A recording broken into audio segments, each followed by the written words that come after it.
ময়মনসিংহে সত্যজিৎ রায়ের পূর্বপুরুষদের স্মৃতিবিজড়িত শতবর্ষী বাড়ি ভাঙার সিদ্ধান্তে গভীর উদ্বেগ প্রকাশ করেছে ভারত। সম্প্রতি বাংলাদেশের প্রতি এমন সিদ্ধান্ত পুনর্বিবেচনার আহ্বান জানায় ভারতের পররাষ্ট্র মন্ত্রণালয়।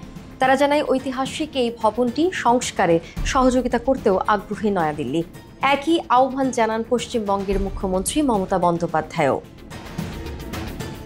ভারতের পররাষ্ট্র মন্ত্রণালয়ের এক বিবৃতিতে বলা হয়, ময়মনসিংহ শহরের হরিকিশোর রায় রোডে অবস্থিত সত্যজিৎ রায়ের পিতামহ উপেন্দ্র কিশোর রায় চৌধুরীর বাড়িটি ভেঙে ফেলার ঘটনায় তারা গভীর দুঃখ প্রকাশ করছে।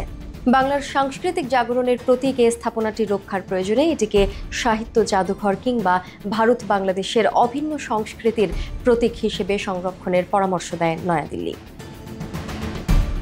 এদিকে প্রায় পরিত্যক্ত অবস্থায় থাকা এই ভবনটি দীর্ঘদিন ধরে শিশু একাডেমির কার্যক্রমের জন্য ব্যবহৃত হলেও 2007 সালের পর ভবনটি অকার্যকর হয়ে পড়ে।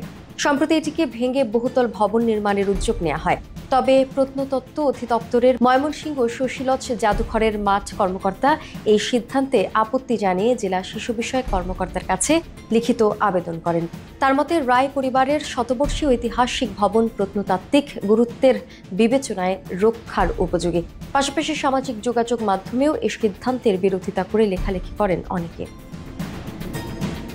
হরিকিশোর রায় ছিলেন কিশোরগঞ্জের কাটিয়াদি উপজেলার মসুয়া জমিদার বাড়ির জমিদার। তার বংশধারায় জন্ম নিয়েছেন বাংলা শিশু সাহিত্যের পথিকৃৎ উপেন্দ্র কিশোর রায় চৌধুরী, সুকুমার রায় ও প্রখ্যাত চলচ্চিত্রকার সত্যজিৎ রায়।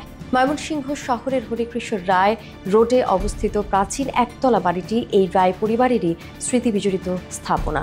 1989 সাল থেকে এই ঐতিহাসিক ভবনটি ব্যবহারের জন্য বরাদ্দ পায় বাংলাদেশ শিশু একাডেমি।